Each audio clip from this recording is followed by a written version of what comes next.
الحمدللہ الذی انزل علی عبدہ الکتاب ولم یجعل لہ عوجا قیما لینذر بأسا شدیدا من لدنہ ویبشر المؤمنین الذین یعملون الصالحات ان لہم اجرا حسنا۔ صدق اللہ العظیم۔ رب اشرح لی صدری ویسر لی امری واحلل عقدۃ من لسانی یفقہوا قولی، آمین یا رب العالمین۔ اب ہم سورہ کاف شروع کر رہے ہیں۔ سورہ بنی اسرائیل کے ساتھ سورہ کاف کی بہت سی مناسبتیں ہیں، ظاہر ہے یہ وقت نہیں ہے وہ ساری باتیں کرنے کا۔ ایک موٹی بات ذہن میں رکھ لیں کہ سورہ بنی اسرائیل کے شروع میں قرآن مجید کا ذکر آیا تھا اور اس کے آخر میں بھی آیا وَقُرْآنًا فَرَقْنَاهُ لِتَقْرَأَهُ عَلَىٰ مُقْسٍ، تو وہ یہ جو یعنی وَبِالْحَقِّ أَنزَلْنَاهُ وَبِالْحَقِّ نَزَلَ، تو اس کے شروع ہی میں قرآن مجید کے نزول کا ذکر ہے اور یہ بتایا کہ اس میں کوئی کجی نہیں ہے۔ اس کا مطلب ہے قرآن سے علاوہ جو بھی آپ نظام زندگی بنائیں گے اس میں کجی ہوگی۔ جو وہاں کہا ان ھذا القرآن یہدی للتی ہی اقوم، قرآن سیدھے رستے کی طرف لے کے جاتے ہیں، تو اس کے علاوہ جو رستے ہیں وہ کجی والے ہوں گے، ٹیڑھے رستے ہوں گے۔ تو پہلی بات تو یہ سمجھے کوئی کجی والے رستے کی بات ہو رہی ہے۔ دوسری بات ہم نے بار بار سمجھی ہے، جو کجی والا رستہ ہوتا ہے، ٹیڑھا رستہ ہوتا ہے، یعنی قرآن کے بتائے ہوئے رستے سے جو ہٹ کر رستہ ہوتا ہے، یہ بظاہر بڑا اس میں ملمہ کاری کی گئی ہوتی ہے، اس کی جو پریزنٹیشن ہوتی ہے، جو اس کا پورا وہ جو چارٹ بنایا گیا ہوتا ہے وہ بہت خوب اٹریکٹیو ہوتا ہے، ہوتا دھوکہ ہے، فریب ہے، اس کے سوا کچھ نہیں ہوتا، جسے ہم اپنی زبان میں کہتے ہیں سبز باغ دکھانا۔ اس سبز باغ دکھانا یا یہ فریب کاری کرنا، ملمہ کاری کرنا، اوپر کچھ ہے اندر کچھ ہے، اسی کا دوسرا نام دجل ہے، فریب دینا۔ اور دجال جو ہے وہ سب بہت بڑا فریبی ہوگا، مکار، دھوکے باز، جھوٹا ہوگا، کچھ دکھائے گا کچھ۔ تو نبی صلی اللہ علیہ وسلم نے جو یہ فرمایا کہ یہ سورہ مبارکہ جو ہے وہ دجال سے، یعنی بعض روایات میں پہلی 10 آیات کا آیا ہے، بعض روایات میں آخری 10 آیات کا آیا ہے، اور پوری صورت کا بھی ذکر، جمعے کے دن جو پڑھے گا اللہ ایک نور دے گا جو اگلے جمعے تک اس کے ساتھ رہے گا۔ یعنی یہ جو دجل اور فریب ہوگا اس سے اس کو بصیرت ایسی مل جائے گی کہ وہ ان جو ظاہری چکا چوند ہوگی اس کے پیچھے وہ حقیقت کو بھی دیکھ سکے گا۔ تو پہلی بات تو یہ سمجھ لیجئے کہ وہ دجال جو فریب ہے، جو دھوکہ ہے، اس دھوکے کو سمجھنے کے لیے ایک نور بصیرت چاہیے۔ وہ نور بصیرت آپ کو کہاں سے ملے گا؟ قرآن سے ملے گا یا سورہ کاف کے اس تعلق سے ملے گا۔ ایک بات تو یہ ہو گئی۔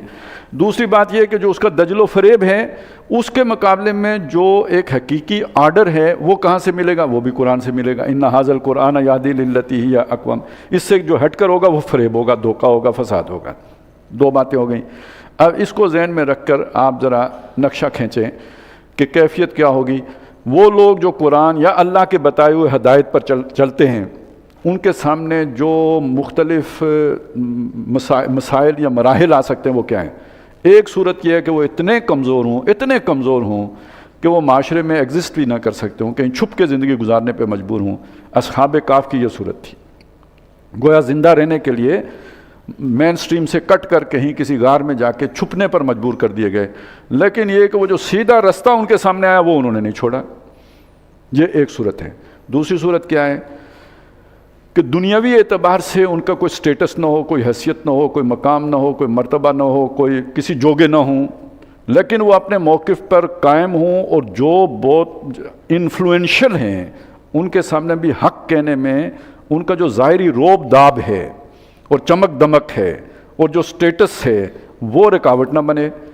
کیونکہ سٹیٹس سے یہ پتہ چلتا ہے نا، یہ آدمی بڑا سیانہ آدمی ہے، اس نے دنیا میں یہ مقام حاصل کیا ہے، اتنی دولت اکٹھی کی ہے، یہ تو بہت سمجھدار آدمی ہے، اور یہ آدمی اس کے پاس جو ہے نا ڈھنگ کے کپڑے نہیں ہیں، جھونپڑی میں رہتا ہے، کوئی اس کی حیثیت نہیں ہے، تو اس کا مطلب یہ کوئی سیانہ بندہ نہیں ہے، تو بندے کو بات کرنے میں رکاوٹ پیش آتی ہے۔ دوسری صورت یہ ہو سکتی ہے تو آپ یعنی کسی کا روب، کوئی اپنی کیفیت، یہ رکاوٹ نہ بنے اس حق پر قائم رہنے میں اور ڈنکے کی چوٹ اسے کہنے میں، یہ دوسری صورت ہو سکتی ہے۔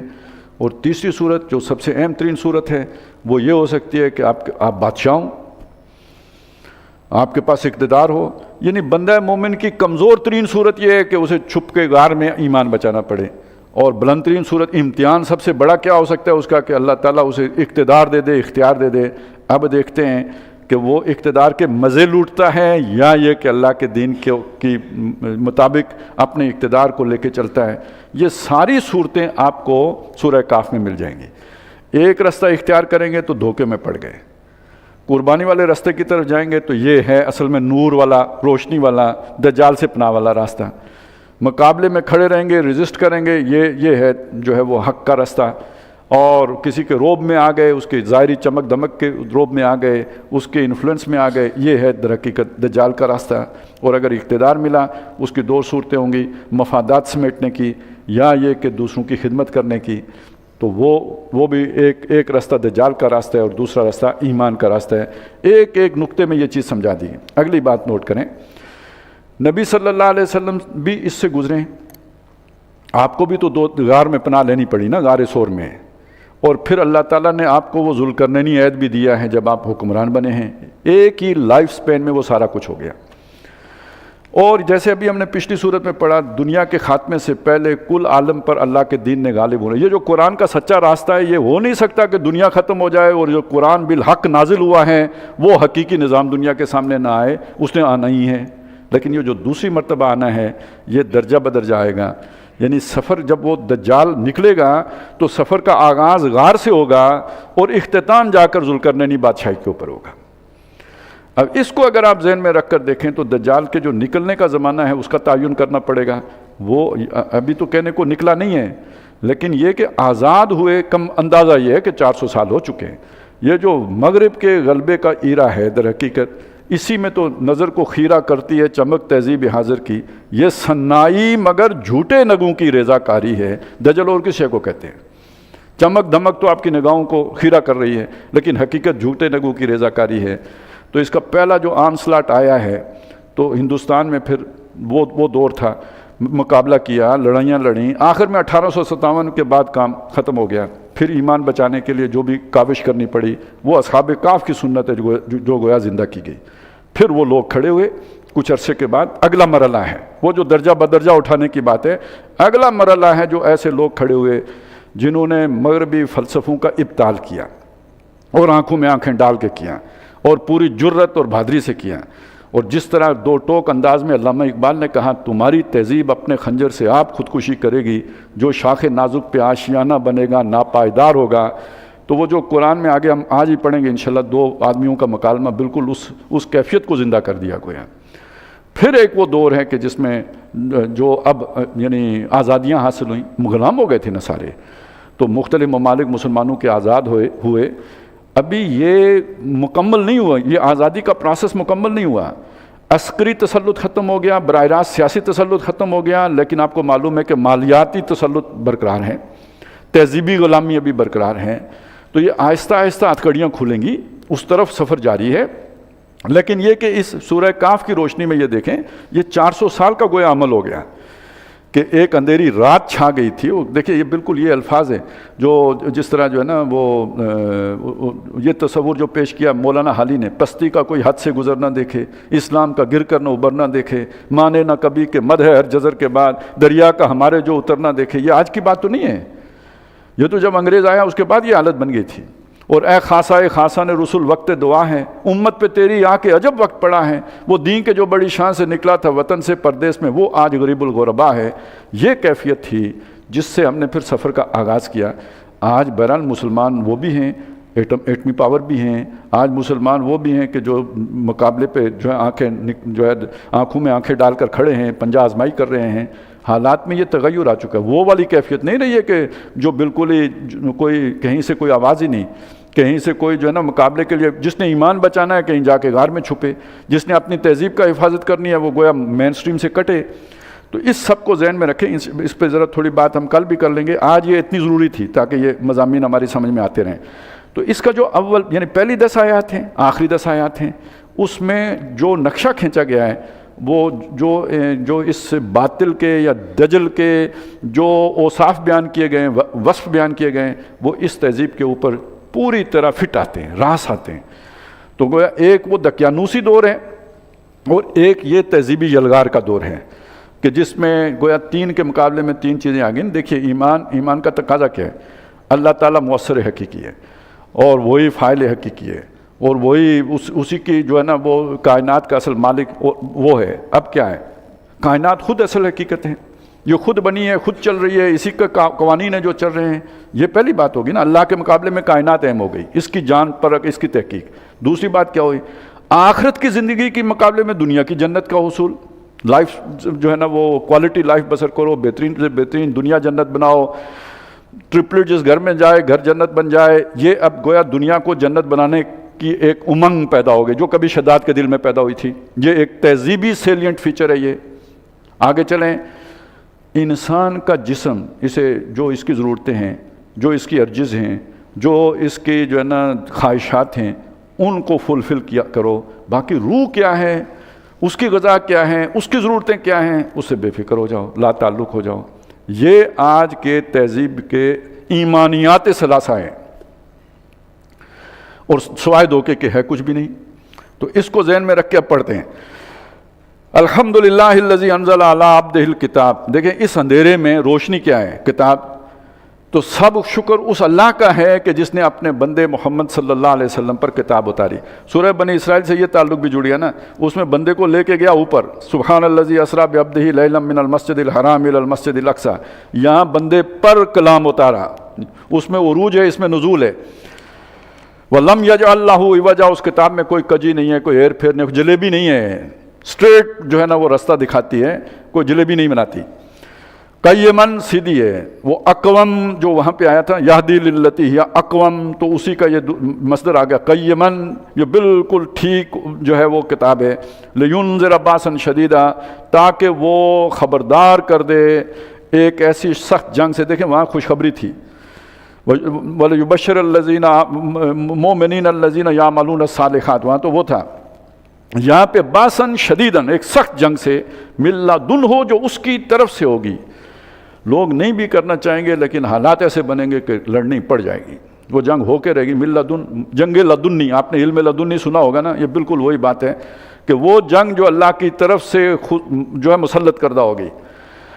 لیکن وہ یبشر الذین یعملون الصالحات، اور خوشخبری دیتی ہے ان ایمان والوں کو جو نیک اعمال کرتے ہیں، محنتیں کرتے ہیں۔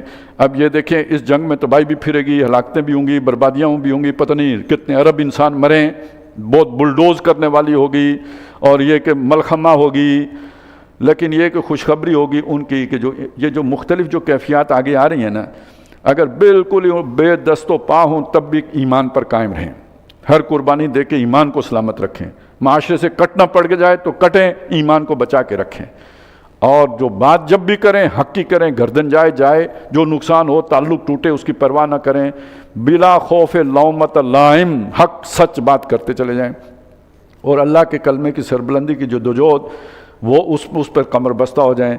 یہ لوگ ہیں وہ محنتیں کرنے والے جن کو وہ خوشخبری دیتی ہے ان لہم اجرا حسنا، کہ ان کے لیے بہت اچھا بدلہ ہے، دنیا میں بھی ہوگا آخرت میں بھی ہے۔ ماکثین فیہ ابدا، ہمیشہ اس میں رہیں گے۔ وینذر الذین قالوا اتخذ اللہ ولدا، اور وہ خبردار کرتی ہے ان لوگوں کو جنہوں نے کہا وہ اللہ کی اولاد ہے۔ پیچھے جو ہم نے بنی اسرائیل میں دیکھیں ساری تاریخ کس کی تھی؟ یہودیوں کی۔ اب یہ اولاد کا ذکر کس نے کیا؟ ویسے تو انہوں نے بھی عزیر ابن اللہ کہا ہے، لیکن یہ کہ جو بطور پوری ایک مذہب جنہوں نے اختیار کیا وہ نصارہ ہیں، عیسیٰ علیہ السلام کو اللہ کا بیٹا بنایا ہے۔ تو یہ ولدیت اور ابنیت کا جو انہوں نے نظریہ اختیار کیا ہے، توحید کی جگہ پہ یہ جو تثلیث لے کے آئے ہیں، ما لہم بہ من علم، اس کے لیے ان کے پاس کوئی علم نہیں ہے۔ کہا تھا نا ولا تقف ما لیس لک بہ علم، کہ اپنے موقف کی بنیاد علم کے بغیر نہ رکھو، اس کے لیے ان کے پاس کوئی علم نہیں ہے، نہ عقل میں ہے نہ نقل میں ہے۔ ولا لآبائہم، نہ ان کے آبا کے پاس تھا، یہ تو گھڑا ہے اس نے، جو سینٹ پال تھا اس نے گمراہ کرنے کے لیے گھڑا۔ کبرت کلمۃ تخرج من افواہہم، بڑی گستاخی کی بات ہے جو اپنے منہ سے نکال رہے ہیں، یہ اللہ تعالیٰ کے غضب کو بھڑکانے والی۔ آگے ہم پڑھیں گے سورہ مریم میں، تو اس سے تو پہاڑ ڈہ جانے کو ہیں، زمین شک ہونے کو ہے، آسمان پھٹ پڑنے کو ہے۔ ان دعوا للرحمن ولدا، یہ کہتے ہیں کہ رحمان کی اولاد ہے، یہ کوئی معمولی جرم ہے جو انہوں نے کیا ہے۔ ان یقولون الا کذبا، یہ نہیں بک رہے مگر جھوٹ بک رہے ہیں۔ فلعلک باخع نفسک علی آثارہم، تو اے نبی شاید آپ اپنی جان گھول لیں گے ان کے نتائج پر، یہاں آثار کا ترجمہ نتائج کیجئے، یعنی اس غلط عقیدے کے جو نتیجے نکلیں گے، جو تباہی پھرے گی اس سے، اور جو تباہ کن اثرات ہوں گے اس کے، اس پہ اپنی جان گول لیں گے. اگر لم یؤمنوا بہذا الحدیث، اگر یہ اس حدیث قرآن پر توحید پر نہ ایمان لائے تو ان کے غلط عقائد کے جو نتیجے نکلیں گے، اسفا، غم سے، افسوس سے آپ اپنی جان گول لیں گے. اب اتنی انسانیت جو جس تباہی کی طرف جا رہی ہے، آپ حیران ہوں گے کہ اس کے پیچھے جو وجہ بنے گا یہ تثلیث کا عقیدہ بنے گا. اس لیے کہ یہ نامعقول عقیدہ تھا. اس کو بچانے کے لیے آپ نے عقل پر پابندی لگائی. یہ الزام لگاتے ہیں اسلام کے اوپر کہ جی منطق پر پابندی اسلام نے لگائی، فلسفے پہ اسلام نے کوئی پابندی نہیں لگائی. ہمارا جو دور عروج ہے، جو عباسیوں کا دور تھا، اس یونان سے یہ سارے فلسفے منگا کر یہاں پڑھائے گئے ہیں.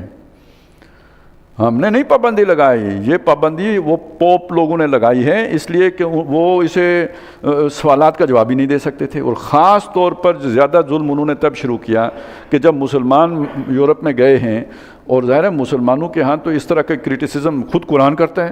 ہاتھو برہانکم ان کنتم صادقین، دلیل لاؤ اپنے موقف کے حق میں اگر تم سچے ہو. جب یہ چیزیں وہاں پہ گئی ہیں اور وہاں کے نوجوانوں کے اندر ایک تحریک پیدا ہوئی، انہوں نے سوالات کرنے شروع کیے، اس کا کوئی جواب نہیں تھا، تو پھر وہ جو ریاست کی طاقت تھی ان کے ذریعے سے انہیں کچلا گیا. کسی نے کوئی منطق کی بات کر دی، اس کو قتل کرو. کسی نے فلسفے کی بات کر دی، اس کو قتل کرو. کسی نے سائنس کی بات کر دی، اس کو قتل کرو. کیوں قتل کرنا پڑا؟ ایک غلط عقیدے کے تحفظ کے لیے قتل کرنا پڑا. اگر توحید ہوتی تو نہ کرنا پڑتا.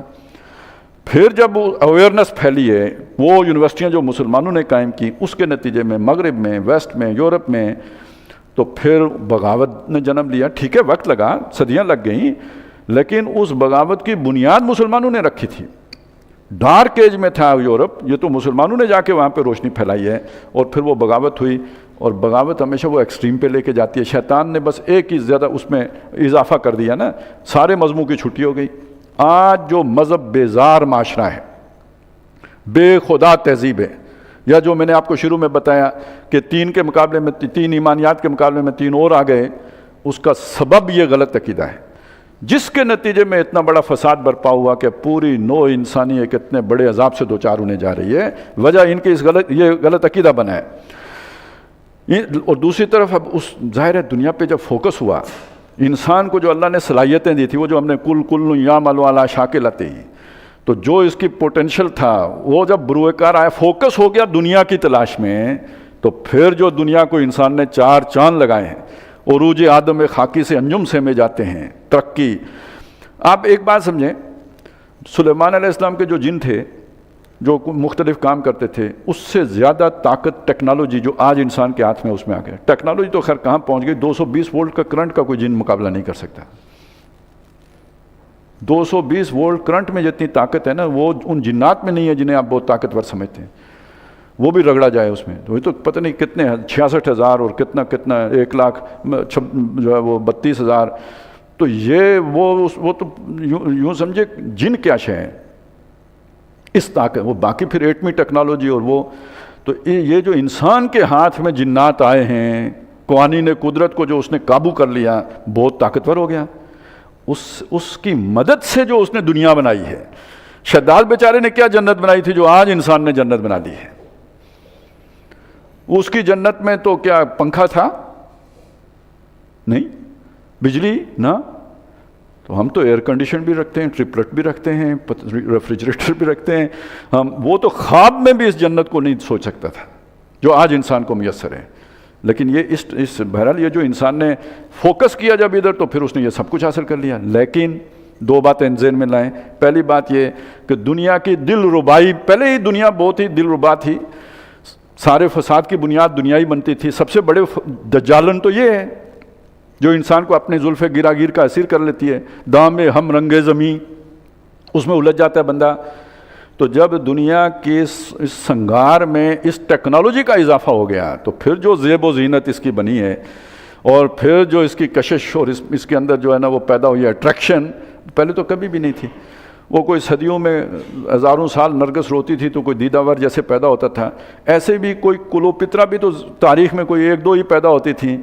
اب یہ کاسمیٹکس کی دکان سے جو بھی نکلتی ہے، کلوپترائی کی ماں نکلتی ہے، اس سے کم تو کوئی بھی نہیں ہوتی. اب اٹریکشن ہے نا دنیا کی، اور یہ سارے اس ترقی کے نتیجے میں پیدا ہوا. پہلی بات تو یہ ہوئی کہ اس اٹریکشن میں 1000 گنا نہیں، 10,000 گنا نہیں، ارب گنا اضافہ ہو گیا جو پہلے ہی تھی. اور دوسری بات یہ نعمتیں مفت تو نہیں ملتی، یہ اللہ کی طرف سے آکسیجن تو نہیں ہے جو آپ کو فری میں فراہم ہو جائے گی، ہر شے لینے کے لیے محنت کرنی پڑے گی، تو محنت کرنی پڑے گی، گھر جنت بنانا ہے تو پھر اتنا پیسہ سمیٹنا پڑے گا۔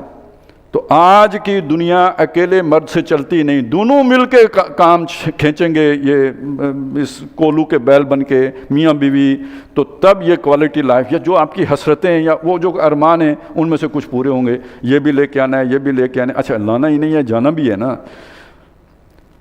آپ اس سوسائٹی میں رہتے ہیں تو اس میں جانا ہے، اس میں رہتے ہیں تو اس میں جانا ہے، الٹیمیٹلی بیریا ٹاؤن میں جانا ہے، اور پھر یہ کہ موقع ملے تو کہیں آگے پیچھے نکلنا ہے۔ یہاں پہ کیا ہے؟ بھوکے مرنا ہے۔ ادھر پاکستان کا کوئی مستقبل نہیں ہے، بھاگو۔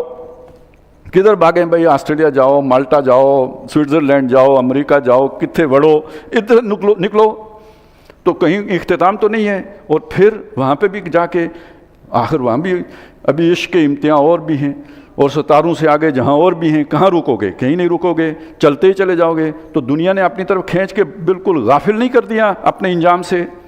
یہ ہے وہ دجل جس میں آج کا انسان آ گیا ہے۔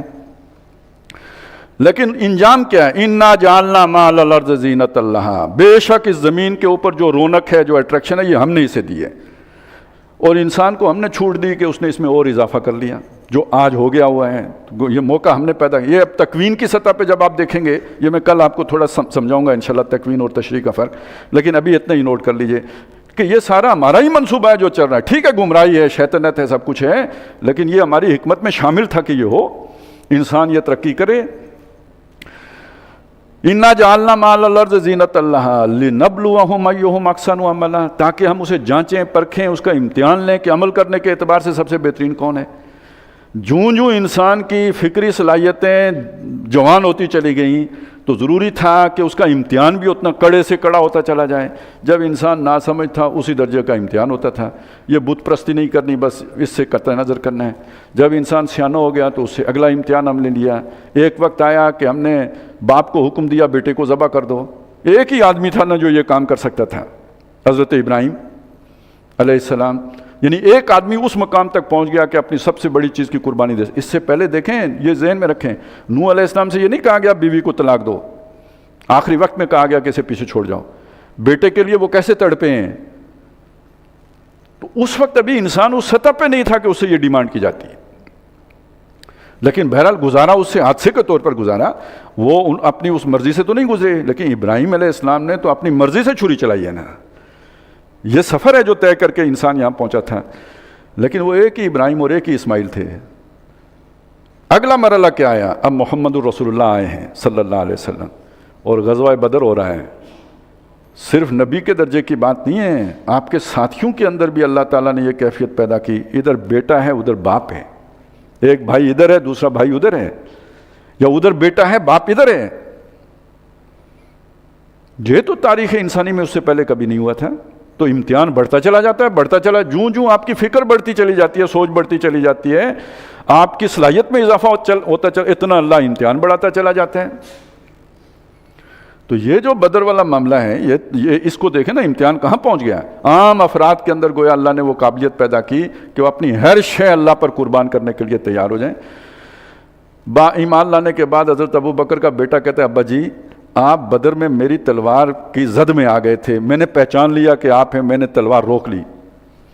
فرمایا بیٹے تم کفر کے لیے لڑ رہے تھے اس لیے تم نے تلوار روک لی، خدا کی قسم اگر میری تلوار کی زد میں آئے ہوتے تو میں نہ روکتا۔ اب بیٹے کے دل میں زیادہ محبت ہوتی ہے باپ کی، یا باپ کے دل میں شفقت پدری زیادہ ہوتی ہے؟ یہ تربیت تھی محمد، یہ امتحان ہے، اس میں سرخرو ہوئے یا نہیں ہوئے۔ لہذا اب چونکہ انسان کو اللہ تعالیٰ نے اور باصلاحیت بنا دیا ہے، امتحان بھی اتنا ہی کڑا ہوگا۔ اب دجال ہی آئے گا تو صحیح والا امتحان ہوگا۔ دیکھتے ہیں کہ دجال کی طرف جاتے ہو یا وہ جو عالمی حسن ہے، جو الٹیمیٹ بیوٹی ہے، اس کی طرف جاتے ہو۔ رخ روشن کے آگے شمع رکھ کر یہ کہتے ہیں ادھر آتا ہے دیکھیے یا ادھر پروانہ جاتا ہے، امتحان ہے۔ لِيَبْلُوَكُمْ أَيُّكُمْ أَحْسَنُ عَمَلًا، یہ زندگی کی خوبصورتیاں، یہ اعلیٰ ترین سہولتیں، یہ کمفرٹ زون، اس کی طرف جاتے ہو یا ہماری دین کی پکار کی طرف آتے ہو؟ لیبلوہم ایہم احسن عملا۔ باقی یہ کہ جو سیانہ ہوگا وہ ادھر آئے گا، جو ادھر جائے گا تو اس کی وہ ساری جنت کی بساط جیسے شداد کی لپیٹی گئی تھی وہ بھی لپیٹی جائے گی۔ وَإِنَّا لَجَاعِلُونَ مَا عَلَيْهَا صَعِيدًا، جو روزہ جو اس کے اوپر ہے اس سب کو ہم کر دینے والے ہیں چٹیل ویران میدان۔ بہت اونچی اونچی بلڈنگیں آپ نے بنا لی ہیں جیسے قوم عاد نے بنائی تھی، اور اسی طرح دنیا کے حسن میں بڑا اضافہ کر دیا ہے۔ صحرا کو تم نے جو ہے نا وہ لہلاتے کھیتوں میں بدل دیا ہے، اور جو ننگے پاؤں چلتے تھے وہ اب بلڈنگیں بنانے میں، برج خلیفے بنانے میں ایک دوسرے کے ساتھ مقابلے کر رہے ہیں۔ یہ قیامت کی نشانیوں میں سے ہے، لیکن اس سب کو ہم مٹا دیں گے۔ کیسے؟ انسان کے اپنے ہاتھ سے۔ وَإِن مِّن قَرْيَةٍ إِلَّا نَحْنُ مُهْلِكُوهَا قَبْلَ يَوْمِ الْقِيَامَةِ أَوْ مُعَذِّبُوهَا عَذَابًا شَدِيدًا۔ یہ اس کا گہنا سنگار اتر جائے گا، جیسے کسی حسینہ کو پر بارش پڑے تو وہ اصلی جو بھی شکل ہوتی ہے وہ ظاہر ہو جاتی، زمین بھی اپنی اصل صورت میں سامنے۔ یہ دجل تھا نا، یہ فریب ہے، وہ ختم ہو جائے گا۔ وَإِنَّا لَجَاعِلُونَ مَا عَلَيْهَا صَعِيدًا جُرُزًا۔ اب یہ ہے کہ بہرحال ظاہر ہے اس کا غلغلہ ہے، اسی کی چمک دمک ہے، اسی کی جھاگ ہے جو پوری دنیا کے اوپر چھائی ہوئی ہے، یہی دجل ہے جس میں لوگ گرفتار ہیں۔ اب اگر یہاں پہ کوئی آپ سوچیں کہ جو ایمان کے تقاضے پورے کرے گا وہ اس مین سٹریم سے کٹا ہوا ہے یا نہیں ہے؟ مین سٹریم تو یہی ہے، سواد اعظم تو اسی رخ پر گامزن ہے۔ میں نے آپ کو بتایا تھا ہمارے دیندار طبقہ بھی وہ ٹھیک ہے، ان کا لباس مختلف ہوگا، وہ دوسری طرف پینٹ شرٹ ہوگی تو ادھر جناب وہ یعنی امامہ شمامہ ہوگا، لیکن وہ امامہ بھی بڑا یعنی برانڈڈ ہوگا، وہ ان کے اپنے مولویوں کے برانڈز ہیں، تو وہ سارا وہ چل پڑے گا۔ حج بھی ان کا اسپیشل ہوگا، تو یعنی دین بھی سارا کیپٹلائز ہو جائے گا، اس کے اندر بھی وہ سارا ویلیو سٹرکچر وہی آ جائے گا جو اس وقت اس سے فریبی دنیا کا ہے۔ اور ٹیلی ویژن کو کیا ہے، یوٹیوب کے اوپر بھی انہی کے لیکچر زیادہ چلیں گے جو دنیا میں ترقی کرنے کے وظیفے بتا رہے ہوں گے۔ یہ وظیفہ پڑھیں تو اتنے پیسے ملیں گے، تو یہ وظیفہ پڑھیں تو فلانی نوکری ملے گی، تو بس یعنی دین بھی سارا کا سارا کاروباری ہو گیا، دنیا حاصل کرنے کا ذریعہ بن جائے گا، لیکن یہ سارا چٹیل میدان بنے گا۔ اب آیا وہ کہ وہ کریکٹر کون ہیں جو اس کا مقابلہ کر سکتے ہیں۔ ایک صورت وہ ہے ام حسبت ان اصحاب الکہف والرقیم کانوا من آیاتنا عجبا، کیا تمہارا یہ گمان ہے کہ یہ جو اصحاب کہف تھے یہ ہماری کوئی بہت عجیب نشانی تھے؟ یہ کچھ نوجوان تھے، آگے ان کا قصہ تفصیل سے آ رہا ہے، یہ ابھی اوپننگ جو ہے نا وہ سینٹنسز ہیں۔ تو ان کا مسئلہ کیا تھا؟ مسئلہ یہ تھا کہ وہ ایک بادشاہ تھا، بہت وہ طاقتور تھا، طاقتور دقیانوس کہتے ہیں۔ سن 150 عیسوی کے لگ بھگ کا یہ واقعہ ہے۔ یہ عیسائی ہو گئے تھے نوجوان، 6-7 نوجوان تھے، وہ عیسائی ہو گئے۔ اس کے بعد جو ان کا معاملہ رفتہ درجہ بدرجہ، ظاہر ہے پہلے کوئی نچلی عدالت میں کرتے کرتے بادشاہ تک پہنچا، اور بادشاہ کے دربار میں انہوں نے 2 ٹوک اصل جو حقیقت تھی وہ بیان کر دی۔ بادشاہ نے ان کی موت کا فیصلہ کیا، لیکن انہوں نے موقع دیا کہ آپ کو چند دن کا موقع ہے، توبہ کر لو، بچ جاؤ گے، نہیں تو مارے جاؤ گے۔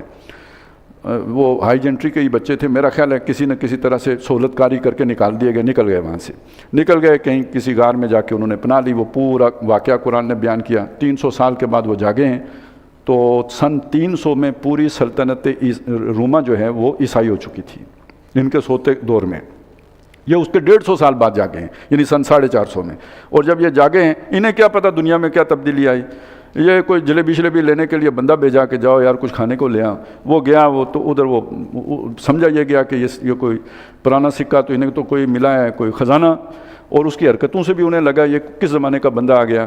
تو تحقیق تفتیش ہوئی تو پتہ چلا وہ کوئی جو ہماری لٹریچر میں یا کہانیوں میں یا سینہ گزٹ میں آتا تھا کوئی بندے گم ہو گئے، یہ وہ ہیں۔ تو وہ اس وقت کوئی شہر میں بحث بھی جاری تھی کہ اللہ مردوں کو کیسے زندہ کرے گا، تو ایک نشانی اللہ نے وہ بھی دکھا دی۔ یہ ہے پوری کہانی، لیکن اس کا سبق کیا ہے؟ مین سٹریم ایک طرف چل رہی ہوتی ہے، حالات کا جبر ہوتا ہے، مشکلات ہوتی ہیں، لیکن اللہ والوں کا طرز عمل یہ ہونا چاہیے، اور پھر دیکھیں اللہ مدد کیسی کرتی ہے۔ یہ نبی نہیں تھے، یہ کوئی رسول نہیں تھے، عام نوجوان تھے جو اس طرح خلوص سے ایمان لے آئے، تو اللہ نے کس طرح ان کی مدد کی۔ تو کیا تم یہ سمجھتے ہو کہ یہ ہمارے بڑے اچھمبے کی نشانیاں ہیں؟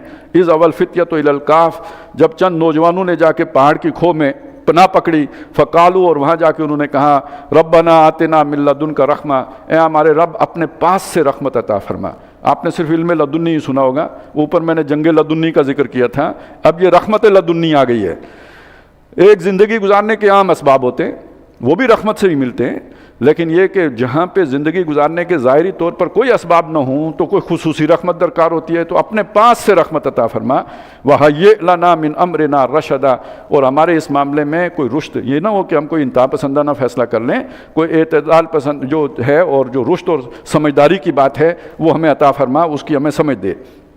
فَضَرَبْنَا عَلَىٰ آذَانِهِمْ فِي الْكَهْفِ، تو ہم نے ان کے کانوں پہ تھپکی دے دی کھو کے اندر، سنین عددا، کئی سالوں تک کے لیے۔ ثم بعثنا لنعلم أي الحزبين، پھر ہم نے ان کو اٹھایا تاکہ ہم دیکھیں، جانچیں کہ ان میں سے کون سا گروہ ہے اقصى لما لبثوا امدا، کہ جتنے عرصہ وہ سوئے رہے ہیں اس کی صحیح گنتی اس نے کر رکھی ہو۔ یہ ہے پورے واقعے کا ایک یوں سمجھے خلاصہ بیان کر دیا، اب آگے واقعہ تفصیل سے بیان ہو رہا ہے۔ نحن نقص علیک نبأہم بالحق، ہم آپ کو ان کا واقعہ سناتے ہیں بالکل ٹھیک ٹھیک، سچا سچا، بلا کم و کاست، بغیر مبالغے کے، اونچ نیچ کیے بغیر۔ انہم فتیۃ، وہ نوجوان تھے۔ آپ کو قوم یوتھ کی سمجھ آئیے، یہ کسی بھی قوم کا اثاثہ ہوتے ہیں۔ حق قبول کرنے میں یہ لپک کے جاتے ہیں، سب سے پہلے یہ قبول، ان کے ویسٹڈ انٹرسٹ نہیں ہوتے، ابھی ابتدا ہوتی ہے زندگی کی۔ جب آدمی کی عمر ذرا تھوڑی زیادہ ہو جاتی ہے تو پھر وہ نظام میں کھپ جاتا ہے، پھر اس کے مفادات، نوکری ہو گئی، کچھ ہو، کاروبار ہو گیا، تعلقات ہو گئے، اب اس کے لیے جو ہے نا پلٹنا مشکل ہو جاتا ہے۔ نوجوان پلٹ سکتے ہیں، وہ نعرہ مستانہ لگا سکتے ہیں، ابھی معاشرے کا اس طرح وہ جکڑ بندیوں کا شکار نہیں ہوتا ہے۔ تو یہ سب سے زیادہ خطرناک مخلوق ہے یا نہیں؟ تو ضروری نہیں ہے کہ اس کو کہیں نہ کہیں کسی نہ کسی جو ہے نا وہ ٹرک کی بتی کے پیچھے لگا کے رکھا جائے، کیونکہ یہی وہ پوٹینشیل ڈینجر ہے نا جو کل ہمارے لیے پوٹینشیل تھریٹ ہے، اس کو ٹرک کی بتی کے پیچھے لگانا بہت ضروری ہوتا ہے۔ آج کے سرمایہ دار کو وہ پرانے زمانے کے دقیانوسوں پر قیاس نہ کیجئے، وہ بہت دور دور جا کے نہ اپنے نظام کے لیے جو ہے نا حفاظت کا سامان کرتا ہے۔ ہر 10 15 20 سالوں کے بعد کوئی نہ کوئی ایسا لیڈر ضرور کھڑا کر دو کہ جس سے لوگوں کی امیدیں پیدا ہو جائیں کہ یہ انقلاب لے کے آئے گا۔ کم از کم ایک نسل کا انقلاب تو ٹھوس ہو جاتا ہے نا، پھر اس کے بعد اگلی جنریشن کو پھر دیکھیں گے۔ تو یہ نوجوان تھے، انہم فتیۃ آمنوا بربہم، یہ اپنے رب پر ایمان لے آئے تھے، وزدناہم ہدا، اور ہم نے ان کی ہدایت میں اضافہ کر دیا، وربطنا علی قلوبہم، اور ان کے دلوں کو مضبوط کر دیا، اذ قاموا، جب وہ بادشاہ کے سامنے پیش ہوئے، فقالوا، تو انہوں نے دو ٹوک کہا، ربنا رب السماوات والارض، کوئی ہینگی پھینگی نہیں، کوئی نہیں، وہ کیا کہتے ہیں، کوئی لیپا پوتی نہیں، بلکہ بالکل دو ٹوک بات، کلیئر کٹ واضح بات کی، ربنا رب السماوات والارض، ہمارا رب وہ ہے جو آسمانوں اور زمین کا رب ہے۔ کوئی سمجھا آپ اس کا کیا مطلب ہے؟ تم نہیں ہو رب، وہ ہے رب۔ لن ندعو من دونہ الہا، اس کے سوا ہم کسی الہ کو، کسی حاکم کو نہیں پکاریں گے، نہیں مانیں گے۔ لولا یاتونا الہا لقد قلنا اذا شططا، اگر ہم ایسی بات کریں تو یہ بے وقوفی کی بات ہوگی۔ بادشاہ سلامت سمیت سب کو الو بنایا، الو کا پٹھا کہا یا نہیں کہا؟ ایک ہوتے ہیں آپ مصلحت سے کام لیتے ہیں، پھر اللہ کی مدد نہیں آتی، آپ خود ہی سیانے ہیں، بس اپنا بچاؤ خود کر لیں۔ ایک یہ ہے کہ آپ نے بات دو ٹوک کی ہے، کھری کی ہے، کچھ لگی لپٹی رکھے بغیر کی ہے، پھر اللہ کی مدد بھی آتی ہے۔ نکل جاتی ہو سچی بات جس کے منہ سے مستی میں، فقیہ مسلط بی سے وہ رندے باد خار، اچھا تو کوئی بادہ خار سچی بات کہتا ہے یا کوئی اللہ کے عشق میں ڈوبا ہوا ہو، بادہ الست میں جو ہے وہ مست ہو، وہی کہہ سکتا ہے سچی بات؟ یہ تو پھر بے عقلی کی اور ناسمجھی کی بات ہوگی۔ ہاں اولئک قومنا، یہ ہماری قوم ہے، سارے وہ درباری سارے وہاں پہ موجود ہوں گے، ان کے جو بھی چیف صاحب کے کور کمانڈر اینڈ کمپنی جو ہوگی ساری ادھر ہی موجود ہے، سارے ہو گئے اولئک قومنا، یہ ہماری قوم ہے۔ اتخذوا من دونہ آلہہ، اللہ کو چھوڑ کے اوروں کو انہوں نے معبود بنا کے رکھا ہوا ہے۔ لولا یاتون علیہم بسلطان بین، اپنی بات کے لیے کوئی واضح دلیل لے کے کیوں نہیں آتے؟ سلطان بین، ایسی معقول بات جو سمجھ میں آتی ہو، علم کی بات۔ فمن اظلم ممن افترى على الله كذبا، اس سے بڑا ظالم کون ہوگا جو اللہ پر جھوٹ باندھے؟ اب یہ انہوں نے تقریر فرما دی۔ اس تقریر کے بعد تو پھر بندہ اس زمانے میں بھی نہ بچتا نہیں تھا، تو اب ان کا فیصلہ ہونا تھا، لیکن یہ کہ وہ کسی نہ کسی طرح نکال دیے گئے۔